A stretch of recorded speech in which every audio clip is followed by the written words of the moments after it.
I was saying some time ago when I was saying that what you have in this is something that is rather like half of a conversation, that for the performer, he is being able to construct his half of the conversation. How interesting the other half of the conversation is, whether the machine is looking for differences and similarities, may govern what half of the conversation the performer has, where he goes with it, what he produces with it. But I don't think it's... Is that absolutely necessary? No, I've got about 6 comments for me to make. I don't think I can make easily one without the other if it's out of place to make them at the moment. Go ahead. I'll make them later. I have written down heading. And these are in part of the dialogue that's been going on without great discrimination to who in particular said what. But first of all, I was terribly puzzled at that stage about the notion of participant. And if you take standard definitions of a participant in a conversation, well, you're one and I'm one, for example. You're one and Deborah is one, for example.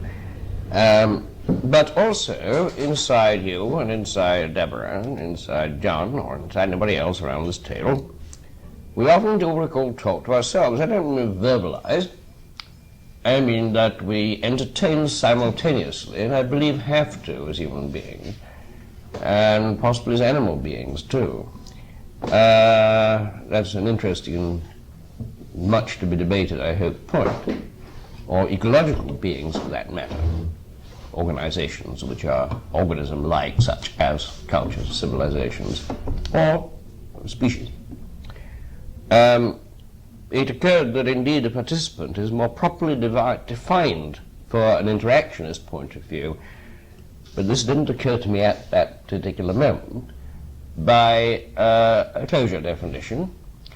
I call it psychological and individual, but other people have given different names, informationally open, organizationally closed, entity, etc. So that puzzlement about talking to oneself, which was obviously happening, it no longer is a puzzlement, and it was a slight thing there.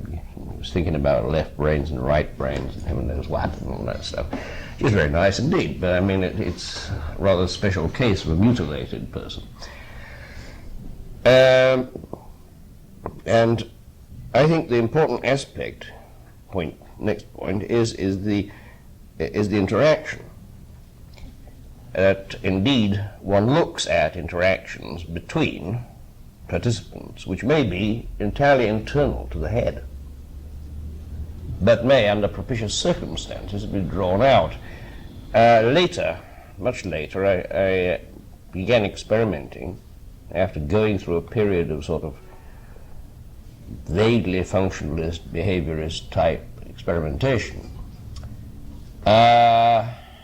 Let's say liberalized behaviorist experimentation, came to construct as an appropriate tool for measuring psychological events a thing called a cognitive reflector, which turned out to have very much the same properties of exteriorizing or encouraging the exteriorization of normally hidden conversations that go on without verbalization, which can be recorded and in the multiple languages of the nervous system.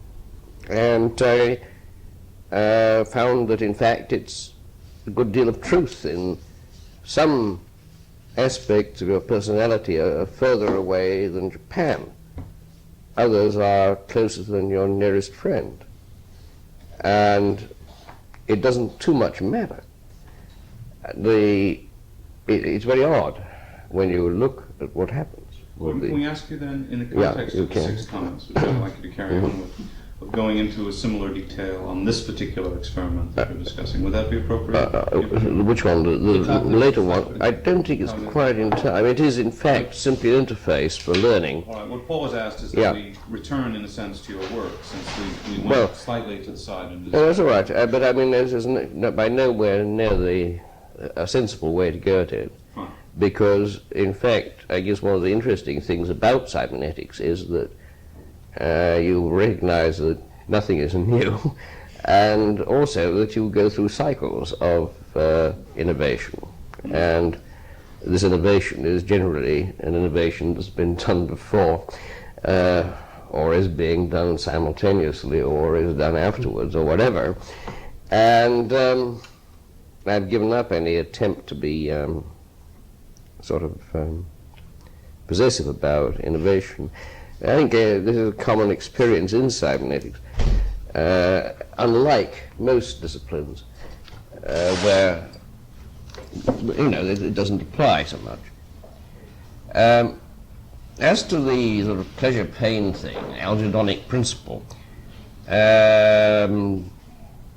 we did try to get various indicators which would be a sort of algedonic indicator. And they were, and I hinted at it when I said you can't just press a button and reinforce the thing. At least you can, but if you do, what does it matter? Alexander, who's a writer and held, used a Kant's term. Can you define algedonic? Algedonic is a pleasure principle. Meaning? It's something which makes a machine happy or reactive or something. It's a priority, yeah. And tried to build in various, and Alex used the term algedonic feedback for a sort of higher level feedback to simulation of neurons. Fine, you can, but I mean it is a fake in a sense, because I don't believe such a thing exists in this case. And we did have a try, and particularly Alex tried, and because it's a big line of his, he likes it. It doesn't seem there is such a thing, at least not easily detectable. If so, it would certainly have to be a property of the interaction and not of just the machine. I mean, it could be some record of interaction, perhaps, but I don't know. Next point. Whenever you have a closure criterion of the sort which I'm talking about here in saying, well, there is a loop involving a machinery and a number of people. Whenever you try to talk about this as being a self-reproducing entity, and hence something maintains its boundaries or distinction as a coherent entity, even though the bits inside it are continually changing often, which I believe is a general case, incidentally, that you require to introduce, unless everything is going to ossify into a crystal, or in a society into a bureaucratic stereotype, you have to introduce a bifurcation principle that makes a nuance to do the interaction. Otherwise, it becomes evident that interaction leads to stasis. And this sort of stasis is what we, I guess, generally call ossification or overlearning or whatever. It's impenetrable in rather the sense that fastidious conceptual structures, coherent structures in dissonance theory, Festinger's cognitive dissonance, are invariant. They have bought a motor car, and the evidence that comes in contrary to the purchase of the motor car, we have spent a lot of money, is either refuted, rejected, or is perverted into evidence in favor of, rather than manifestly contrary to the choice I made. Next, I don't deny at all that the addition simply of a simple, even an adaptive kind of, say, a threshold adaptive or something, light show, is an additional medium. I think it is. This is really a matter of personal preference. I mean, people had done that before. Kleine made color organs and so forth. There's not much difference between having a device where you press on the keyboard and perhaps a double keyboard for an instrument, and having a device which has some sort of electronic switches pressing on the color keyboard. And I wasn't interested in that, frankly. I was interested only in doing this. I wouldn't deny that the other has value. I think it does. And for certain purposes, it's got more value. But the reason I did it this way was because I was interested in something new. I'm a showman.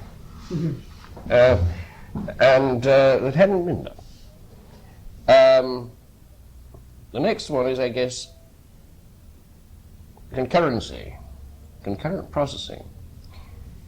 Bears very much on the temporal aspect, or the event aspect, that cells and brains, unlike algebraic machines, societies too, unlike algebraic machines, don't act in line. I know you'll disagree with this. And can't be divided to act in line, and they may be so simulated. Yes. That is not doing it. They call this type of activity concurrent, in contrast to parallel. This is only a usage of terms. Parallel being somehow synchronized with clock, like a lot of TV sets with frame poles, but independent, except brought together, however, by the sync poles, otherwise it's garbage on the screen. And concurrent being something that owes its integrity to the co-occurrence and interaction between several otherwise independent entities. Now this appears to be the rule, as against the special case, which is fabricated in algebraic machinery and indeed in the majority of mathematics. In fact, until recently, well, not even that, it's not quite true, in nearly all mathematics, until very recently hardly acknowledged. There were precedents, Clifford, who I'd like to talk about sometime, and some of the earlier mathematicians in essays which seem incomplete, and the combinator people, Curry and Fayes, would be exceptions perhaps to this rule. Who are they? Curry and Fayes combinator logic. Combinator is a function. It carries the idea of functionality with it. And you can build an implementation of combinator logic called a combinatonic net. And Jorge Barreto-Rios built one at Georgia Tech. And very interesting it was.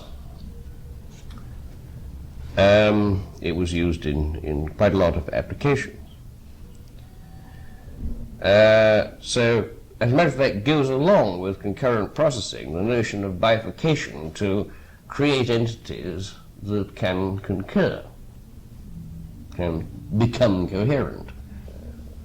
And it is in the becoming coherence therein lies the interaction. Or the becoming incoherent, therein lies the interaction too. In what sense? Well, because otherwise they all have the same information, they don't need to talk. They're monads.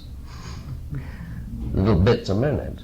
They just speak. But if what I'm trying to think Like- of incoherence could be Well, incoherent. within the same system at all. Well, it occurs when you get a bifurcation. There is some principle of bifurcation involved to make a new one, or well, several of.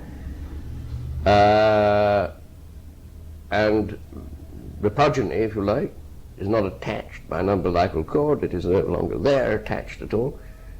And it's independent geographically, or it's independent in some other modalities in geography. And that act is that act of punctuation, if you like, almost, that creates a new individual, however defined, is a becoming of incoherence. And that indeed is an information transfer.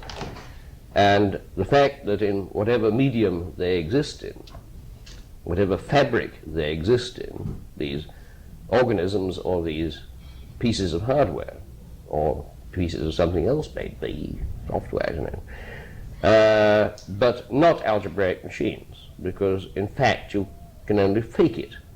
I mean, concurrent Pascal is no more concurrent than Lisp. It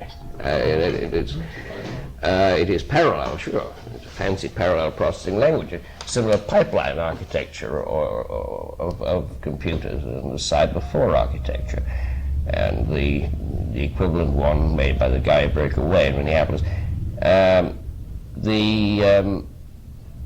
These big processes are parallel organized, even though lots of things going on at once, obviously, but they're all fully synchronized, and pipelining makes sure of this, and pipeline processing is simply a trivial extension. It doesn't actually alter the theory at all.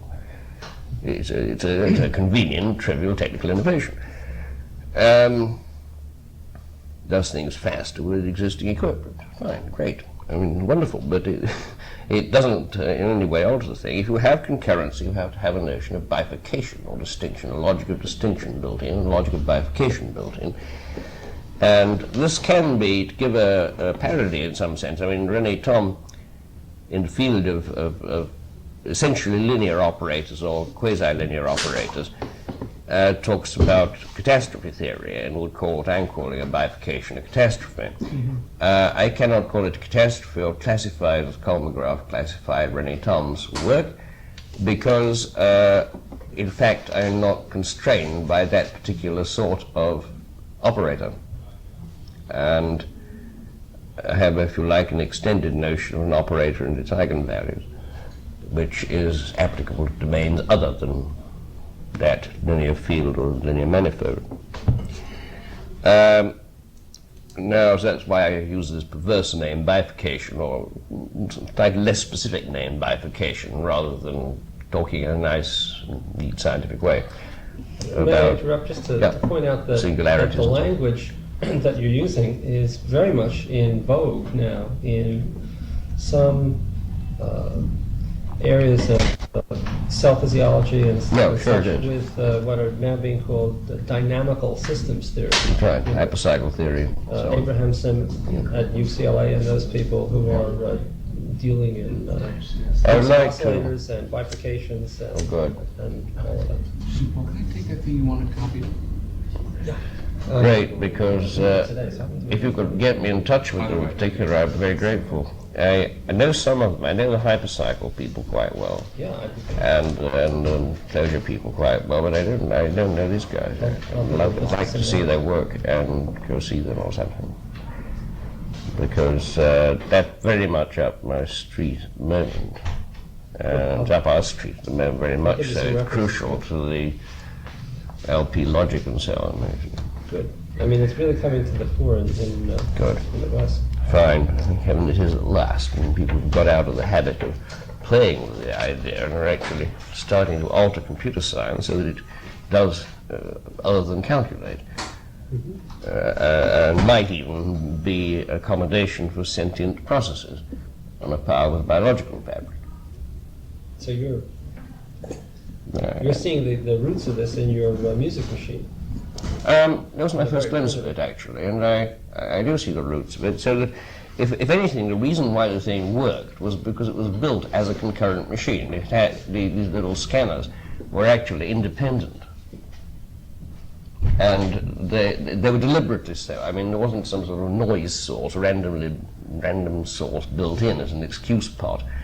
Deliberately not. They were actually independent things, which happened to be in the same box.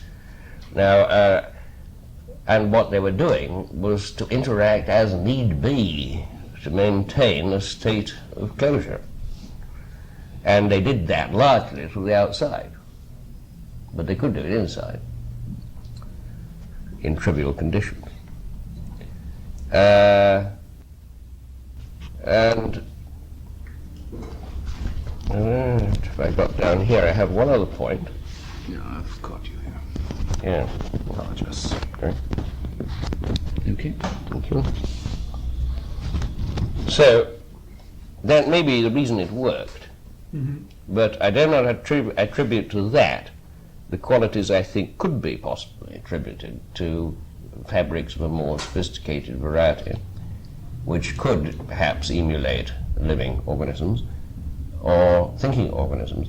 I'm not claiming it did that. I don't think it did. I think that its power relied upon concurrency. Without that, it would have been no more than an extended light show.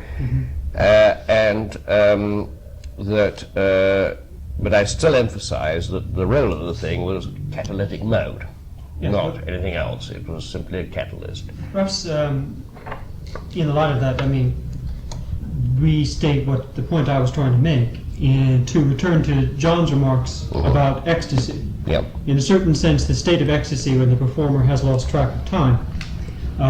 Perhaps a minimal condition for this ecstasy is that the conversation within the performer, which was mediated partly through the machine and the light show and the sensors and the microphones and the mechanism, Yep.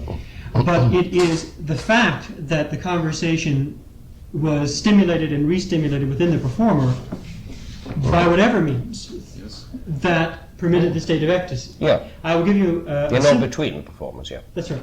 In or between. In or between. I will give a simple example, a story of my own childhood.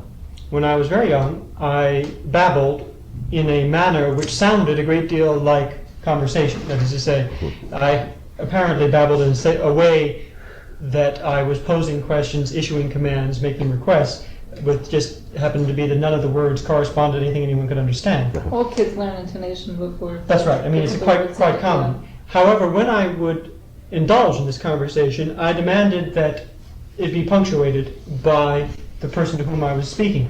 It did not have to be punctuated, obviously, since I was speaking in intonational language rather than in any words.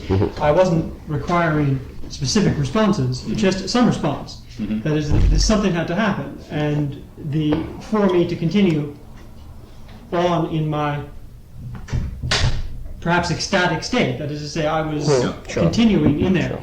But for me to continue in my ecstatic state, things had to happen external to myself. I could not maintain the interior conversation entirely on my own. It required something outside. Now, if someone had actually understood my babbling, they might have been able to look for sums and similarities and differences and come up with a response that was actually tailored to what I had just issued. Probably it was the intonational interaction that was the Yes, but in fact, all that was needed was you can see for... that in videotapes with kids from even a couple months all that old. was necessary was for my mother to respond, uh-huh. And then I would just go on. In other words, it would come a point where it was appropriate for the fact that I'd done something to be marked.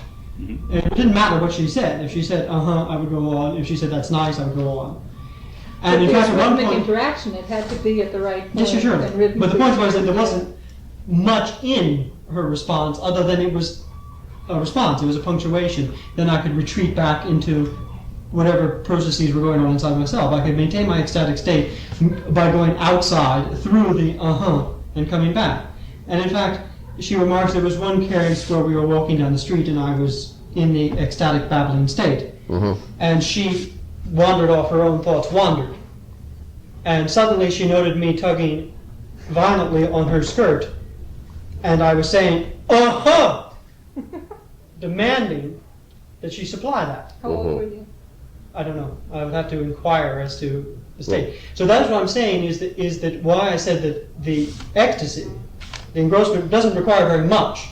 All it requires, what it is that it requires is not clear. That is to say, I would argue that it requires something specific in that it be in the right mode. And I agree with you, Deborah, that in fact the mode of response was exactly what it had to be, namely in this same... So no, but the point is that the question is, what is it necessary to maintain an ecstatic conversation on one side? In this case, perhaps my mother was responding to subtle variations in intonations that I was giving. Perhaps she was doing that. I'll tell you. But on the other hand, all that was apparently necessary for me to return content was for me to go through the medium of the other individual, in this case my mother. The only thing that was required was an uh-huh. In other words, there was not much. No, the only thing that was required was the engagement, the shared rhythm, the eye contact. Yeah, sure. you know, But the point is, But that's in the same mode of the language that you're dealing with anyway. There is no other language there. Yeah, there's a very interesting anecdote that I've that I think is relevant to this.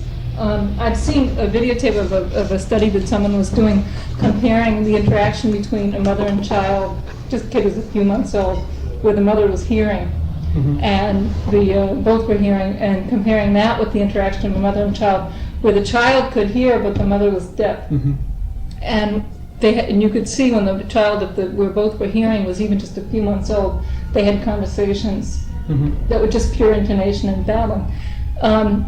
What was fascinating was that there was this segment where the little kid that could hear was talking with the mother. The mother could talk. That is, she'd been taught to vocalize, and she was talking for the benefit of the camera, I would say, probably for the benefit of the observers. And she was talking to this little kid who could hear, and the child was sitting there like this, you know, just looking at her, at the mother who was talking. And it's things like that that have suggested to other researchers that when children's parents don't hear them, the kids don't babble. But what was interesting was that the mother's attention was diverted, and when the mother looked away, the kid went blah blah blah blah blah blah. So she was babbling, but she didn't bother babbling to her mother who couldn't hear. So somehow this hearing child knew that the engagement wasn't going on when the mother, who was deaf, was forcing herself to talk. But now I didn't see the study extended to this, but I would stake my life on that when the mother signed to the child, that same interaction was there. Because in fact children apparently learn to acquire signs earlier than they would learn to talk. That somehow the vocal apparatus slows kids down, that their ability to, So I think what's going on is the engagement, the shared rhythm, the eye contact. Yeah, but that's precisely the question. What is the minimal amount that exists in the other participant, whether the other participant is the mother or just a color organ or the more sophisticated color machine? What is the minimal thing that's required for it to continue? Well, we have an example here of one that Gordon built, and But the question is, perspective, and I was just wondering whether Gordon thinks that in the interaction between the musicians and this machine with its flashing lights and its responses, whether this met the necessary requirements for what you would call a conversation. It isn't the interaction between machine and anybody, and nor in the case of a child is it necessarily the interaction of a mother and child, although this is by far the usual one. This is my opinion, anyhow, on the matter. And I can only address the point by looking at stages in whatever order they occur, I'm not sure, whereby human beings obtain identity or individuality. Now, it's perfectly obvious they may be characterized perhaps in an infinitely large number of ways, literally infinitely large. But one can recognize biologically, physiologically, an example, the state when there is a unique ball of cells, when there is a fetus which has some immunological integrity, when there is a born babe which has integrity in the sense of being a free-moving object. An integrity which I'll call conceptual, because I deliberately don't believe in concepts which have no affect to them, when the word I, although unvoiced, exists. There is the familial integrity when, in general, in most species, verbal interaction takes place. And there are, of course, catalysts to each of these bifurcations, which are creating, if you like, the same thing, but I very much hesitate with people to call them either the same or things. The fact is that it's at the stage, presumably, going from conceptual identity, because you seem to have known you yourself even though you couldn't say it. Mhm. And the stage which I call familial interaction, which you can now talk about a family or a group or an extended family, as case may be, Which you require. which I think goes along with verbal, nearly always verbal interaction, or it can be gestural like verbal. Perhaps I wouldn't debate too much on this point, but well, I would debate on this point. I wouldn't dogmatize at all. I think you can include sign language when you say Yeah. verbal. Yeah. Well, I mean, that stage is reached later when the identity is well established and the identity of others is also established. And it's, you now have self and other reference in the system. And it's, I think, that indeed a catalyst is needed to put you over the hump, as it were, which is a bifurcation hump, which produces these naturally defined, though differently defined from an observational point of view, individualities or identities. Now, I don't know how that applies to biology, but it looks much like that with a lot of organisms. I don't know. Now, I'm just sort of troubled by the use of verbal, and just trying to understand how literally you mean that. Well, I accept sign language, or I accept the proper language of a cell, and I would accept certainly the languages of an organ with specific materials and specific transmitters and so on. To go in the biological ballpark, and I think get very much the same sorts of integrity developed. I mean, it isn't as though these were somehow well distinguished, because I mean, immunological identity of a person is certainly not developed until the thymus has gone, and quite a lot of other things have gone, but it's started long before the human being is anyway out of the womb or separated. I missed that. Until the what is gone? Immunological identity, until it goes on until the thymus has disappeared, at least, I mean, and probably longer. And but it starts way out to sort of gastrulous stage, I should think. Certainly it's Kendall.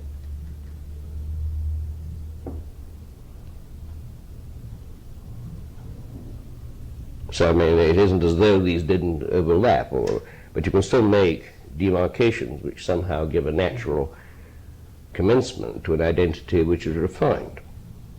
And all of these identities are, of course, different. They just happen to be ones which are commonly perceived. And they're all equally valid. It would have to be conscious. Yes. I think consciousness goes along with the... So a 3-month-old baby how- having an intonational conversation, does that count? I suspect so. I think when you get conceptual identity, we could get some notion of affect and its referent. So I think this implies, but I'm not sure, my own opinion is it implies that there are concurrent parts of the nervous system, or some system in the body, which are interacting in a conversational way, but in a very primitive conversational way. And I keep thinking that rhythm must be more basic than the verbal interaction. oh, I'm sure. Like what makes Yeah. birds fly together. Sure. It's sort of in association with some other being. Yeah. So you're placing conceptual identity in the verbal stage, not in the sense of I stage? No, I put cognitive identity in the verbal stage, actually. The conceptual to cognitive, because conceptual actually comes before. I think you'll have only one fully developed concept which has a cognitive as well as a conative component, namely I.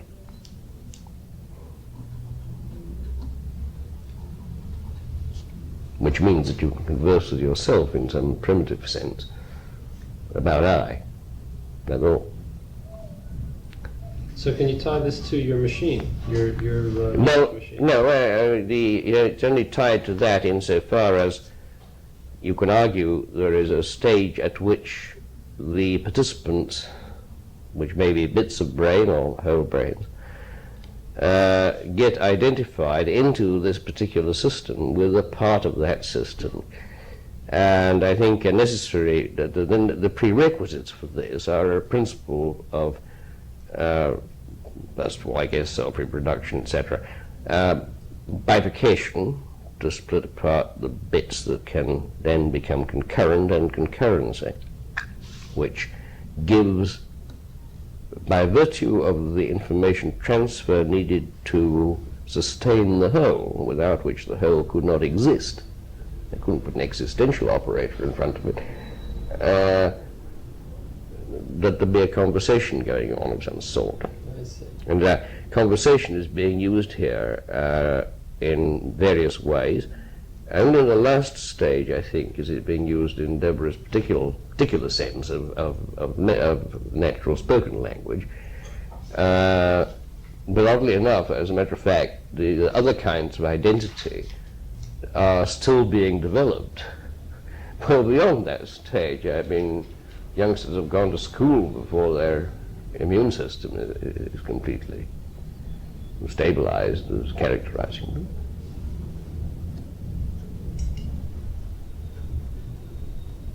And what's wrong with that? It's a very good sort of identity. I mean,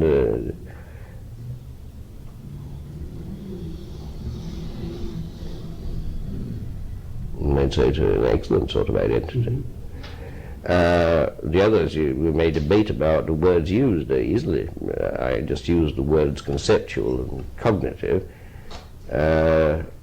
because I think affect comes about probably before one can say there are more than one concept to be exchanged. But I don't know, I could be faulted on that. I wouldn't feel strongly about it because I don't really think these are any more than breakpoints which are recognizable according to fairly common criteria. The important thing is that there are these breakpoints, there are these coherencies or concurrencies.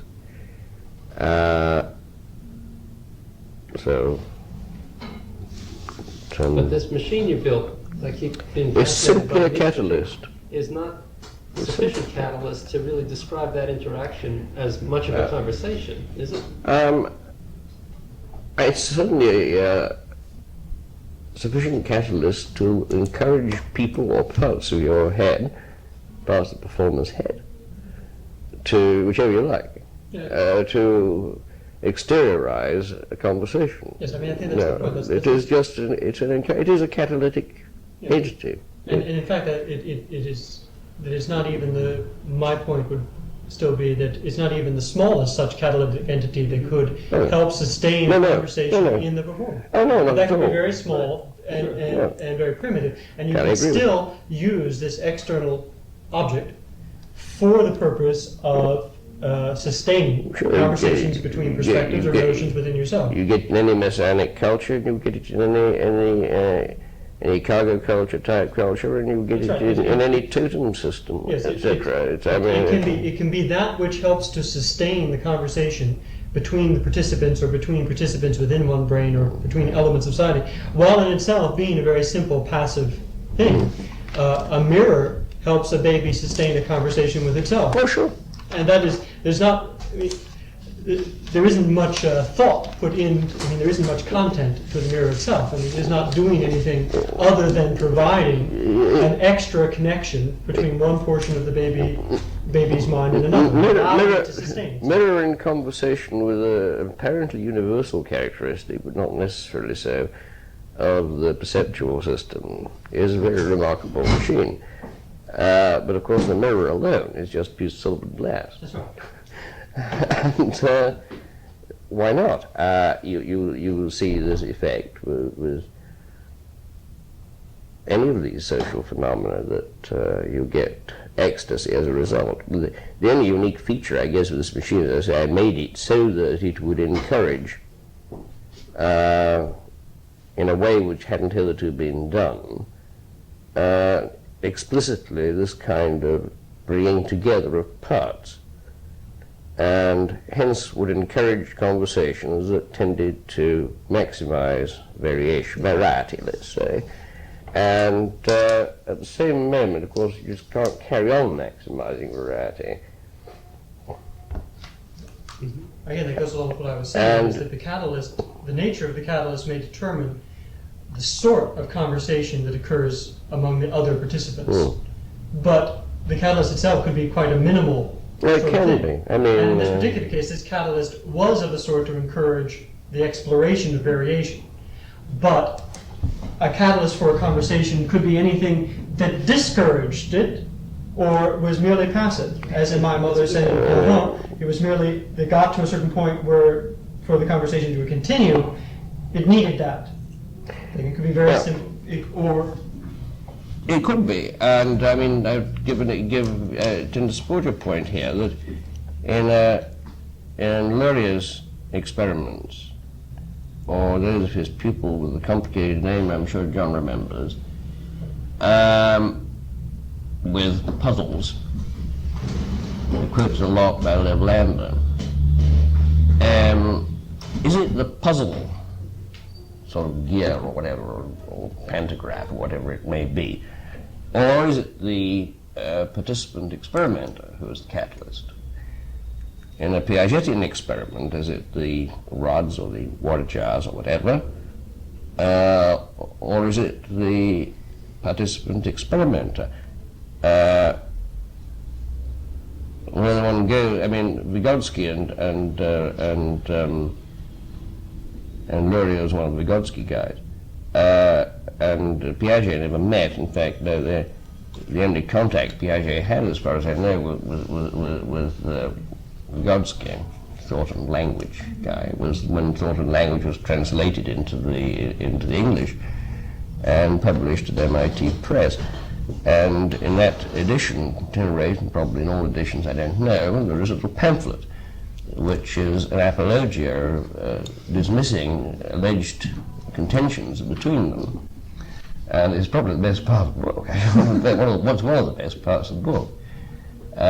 It was written by Piaget in deference to the fact that it had been held they were in heated dispute over the matter of identity and egocentricity and egocentric speech, internal speech, what have you. And in fact, they weren't really in much dispute over this at all. I mean, at least they were, but in other matters of methodology, they were very much in accord. Is that in there? so I'm just going to check whether, in fact, this is the MIT Press edition of that. Must be a reissuing of.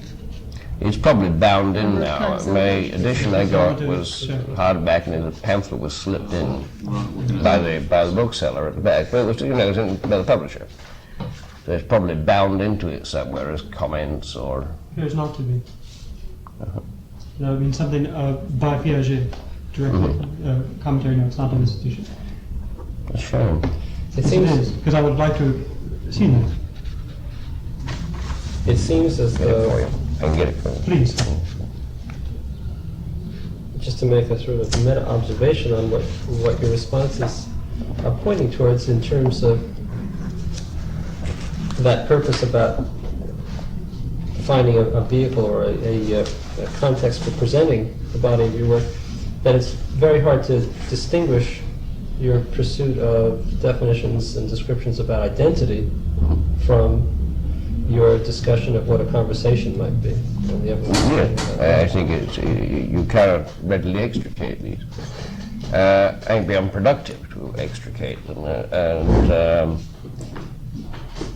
because I'm not just talking, you see, when I talk about conversations, I like, for example, Grice's paradigms and the rest of it, whatever he called them, canons or maxims. Great, but I mean, this is skirting in a sense that, with due respect, I do respect Guy, is skating over the surface. It's giving rules of usage in a sense, rules of proper usage. And it has very little to do with the essence of conversation. And the essence of conversation does entail the notion of conversants or participants, and their varied forms, and their nature, which is very much part of the nature of the interaction. So That's been the case with most discourse analysis in this country so far, that it looks at it as the production of a text by one party. Sure. Oh, yeah. You know, I don't agree. Nor do I I. mean, it's, but But I think that that's tremendously important in terms Oh, yeah. of what we're going to It's very important. try to put out is a sort of a clear point of view in this cybernetics presentation of what your research has been, and is some real understanding of that particular point, and some that we perhaps necessarily must address discourse analysis and no, we should do, indeed. I mean, this is highly relevant. We certainly ought to do that. As I heard well it as- commented, no one but a linguist would ever think that conversation wasn't interactive.